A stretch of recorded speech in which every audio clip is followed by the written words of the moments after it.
بسم اللہ الرحمن الرحیم۔ السلام علیکم ناظرین۔ اللہ کے بابرکت نام سے شروع جو مہربان نہایت رحم والا ہے۔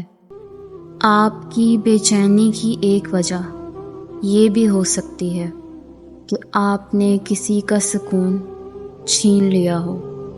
ہر کسی کو خوش رکھنا شاید ہمارے بس میں نہیں، مگر ہماری وجہ سے کسی کو دکھ نہ پہنچے یہ ہمارے بس میں ضرور ہے۔ جب تالاب بھرتا ہے تب مچھلیاں چونٹیوں کو کھاتی ہیں، اور جب تالاب سوکھ جاتا ہے تب چونٹیاں مچھلیوں کو کھاتی ہیں۔ موقع سب کو ملتا ہے، بس اپنی باری کا انتظار کرو۔ بجائے ایک دوسرے سے بات کرنے کے، ہم ایک دوسرے کی بات کرنے میں ماہر ہیں۔ ہمیں اگر کسی میں برائی دکھائی دیتی ہے تو ہم سب کو بتاتے ہیں، سوائے اس کے جس میں برائی نظر آئی۔ کبھی یہ مت سوچنا کہ میری مدد سے کسی کا کیا ہوگا۔ اگر بارش کا ہر قطرہ اپنے چھوٹے ہونے کا سوچے تو پھر بارش کبھی بھی کہیں بھی نہ ہو۔ جب راستہ اور واسطہ اللہ سے جڑ جائے تو کبھی دل ٹوٹا نہیں کرتے۔ اس نفرت سے نہ ڈرو جس کا کھلم کھلا اظہار کیا گیا ہو، بلکہ اس نفرت سے ڈرو جو محبت میں لپٹی ہوئی ہو۔ جب رشتے ضرورت کے ہوں تو پھر ان کی یاد بھی ضرورت کے وقت ہی آتی ہے۔ محبت تو یہ ہے کہ جب خدا کہتا ہے میں نے سب کچھ تیرے لیے پیدا کیا ہے، اور تم کہتے ہو میں نے تیرے لیے سب کچھ چھوڑ دیا ہے۔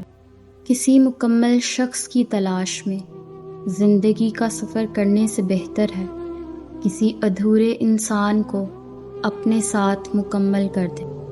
بہت سے رشتے ختم ہونے کی ایک وجہ یہ بھی ہو سکتی ہے کہ ایک صحیح بول نہیں پاتا اور دوسرا صحیح سمجھ نہیں پاتا۔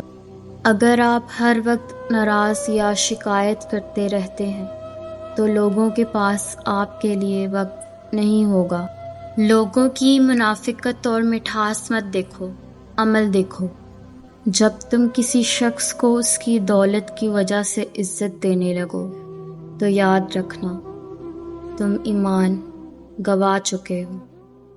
یہ دعا ضرور کیا کرو کہ یا اللہ ہمیں ایسی زندگی دے جس پر ہم بھی راضی رہیں اور تو بھی راضی رہے۔ سیکھنے کی چیز عزت کرنا اور عزت کروانا ہے۔ محبت تو خود ہی ہو جاتی ہے۔ اپنے راز کو پوشیدہ رکھنا اپنی عزت کو بچانا ہے۔ انسان کو کسی حد تک اکیلا رہنا بھی سیکھنا چاہیے، کیونکہ کیا پتہ کون کب کہاں ساتھ چھوڑ جائے۔ ہم بھی کتنے بے حس لوگ ہیں، جب تک خود پر برا وقت نہیں آتا تب تک ہم دوسروں کی تکلیف کو معمولی بات سمجھتے ہیں۔ ناظرین، اگر آپ کو ویڈیو پسند آئی ہو تو ویڈیو کو لائک ضرور کر لیں اور چینل کو سبسکرائب کر لیں۔